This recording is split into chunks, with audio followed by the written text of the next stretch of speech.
Hello, and welcome to another FAQ Monday. I am your host, Fluff. If you have a question, feel free to leave them on down below or going over to my Ask FM account thing. It's not over there, like literally. And ask a question. Maybe we'll get to you. Maybe we won't. But either way, the question will have been asked, and that is the most important part. It's kind of like when a tree falls. Is anyone around to ask it a question? I think that's how this thing goes. Yeah. First question. What are your thoughts on the Digitech staff getting let go? I mean, Samsung bought Digitech and all the companies. Samsung bought Harman, the parent company of Digitech, and JBL and a bunch of other brands last year.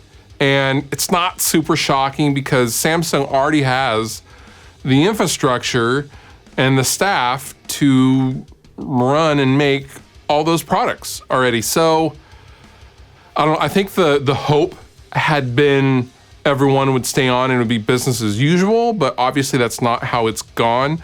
I know Tom Cram, he's a great dude, really ambitious, and he did a lot for the Digitech and DoD brand. I loved what he did at the DoD, as that was the first pedal I ever bought myself as a young guitar player. It was a DoD Supra distortion. So that brand always had a kind of a special place in my heart. Either way, Tom is a really talented guy, and I think whatever he does, he will be successful at it in the future. Someone will pick him up, and someone will pick up the Digitech team, and someone will pick up, the JBL guys and all that stuff. So it's not the end of the world, but it sucks that people have to lose their jobs when things like this happen, because the brands, whatever happens to the brands are inconsequential compared to what is actually happening to the people who make those brands work. But you know what? Everything will be fine in the end. Peavey Invective review coming anytime soon? Okay, so here's what happened, and I'm being completely transparent with you guys. Peavey had asked me to do a demo of the amp at NAMM, and I said, yeah, absolutely. I didn't hear anything. And about a month and a half ago, I got a call from UPS out of the blue, and UPS was very apologetic about having lost my package, and they wanted to know if I had filed a claim yet. And I said, I'm not expecting any package. What are you talking about? And they said, well, you had two large packages coming from Peavey Electronics that we lost over a month ago. And I went, oh, you did? And I didn't have any idea the amp was even sent out. But it was, and it was sent to my old address, not my new address, but that doesn't matter because in transit to my old address, UPS lost the amp and the 212 cab that was with it. That was like the last one, that was the last available demo unit they had in the country. It's gone, and I haven't heard from Peavey. Last I was told, they were unable to find it or locate it, and they had filed a claim with UPS, and UPS is gonna reimburse them, whatever. That's out of my jurisdiction. But it was on its way, guys, and UPS lost it. And yeah, I don't know, such is life, I suppose. But hopefully I will get one eventually at some point, because it was cool when I tried it at NAMM. Hey Fluff, local cover band guy. JP2C, TC, or Mark V for an all-around amazing amp. If I was in a cover band, I would go the Triple Crown because it has the master volume, it has a solo boost, has the onboard reverb, and it's generally just kind of a chameleon as far as all those amps go. The Mark V's good. It's a little fizzy. The JP2C, there's no master volume. That drove me nuts, and I'm sure it would drive you nuts if you were in a cover band. And it's just a lot. It's like 0 to 60 in just a little bit. It's so much amp. I really feel like the Triple Crown for a cover band situation is literally probably the perfect amp. But that's just me. Is there a riff that hooked you into guitar? I mean, I always kind of wanted to play guitar ever since I was young because I grew up in kind of a musically oriented household. None of my family really plays any instruments except for my Uncle Mike.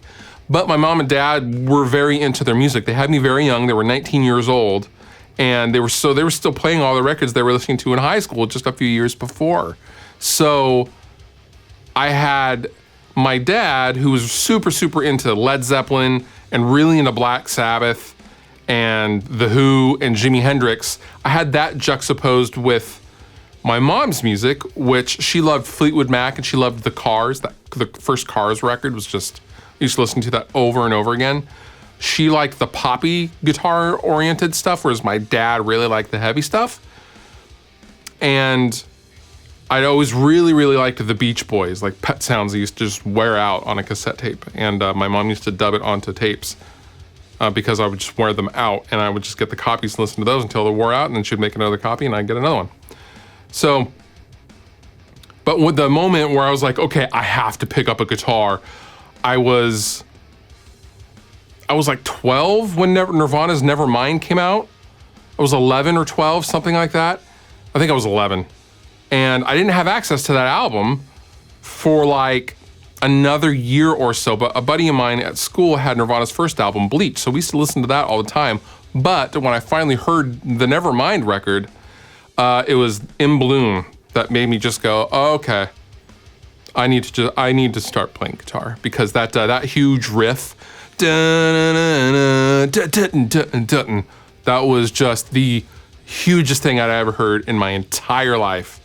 And I was in the front room of my parents' house, and my dad was sitting on the couch, and he was reading something. He was like reading a magazine, flipping through a magazine, or something like that. It was in the afternoon on a weekend, and I put it on, and In Bloom comes on, and he actually stopped and went, well, that's pretty cool. Yeah, and coming from my dad, who was not into new music at all, that was a huge moment for me. So yeah, I would say Nirvana's In Bloom coming out was life-changing. And now, Fluff reads a tweet. All the money you have ever spent on food has literally been flushed down the toilet.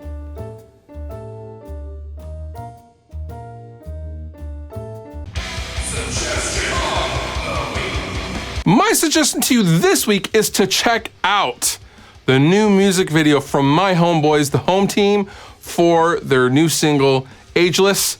Yours truly is in the video. I get to play kind of an American Idol judge, watching them play. Me and my bandmate Tony are in the video. It was a lot of fun to film. I think it turned out really good. The song's great, the band's great. They will be out with us on the American Safari Tour in a couple of weeks. And yeah, I thought you guys might enjoy this. All applicable links down below in the description. You've been wonderful. I have been Fluff. Thank you so much for watching, and I will see you next time.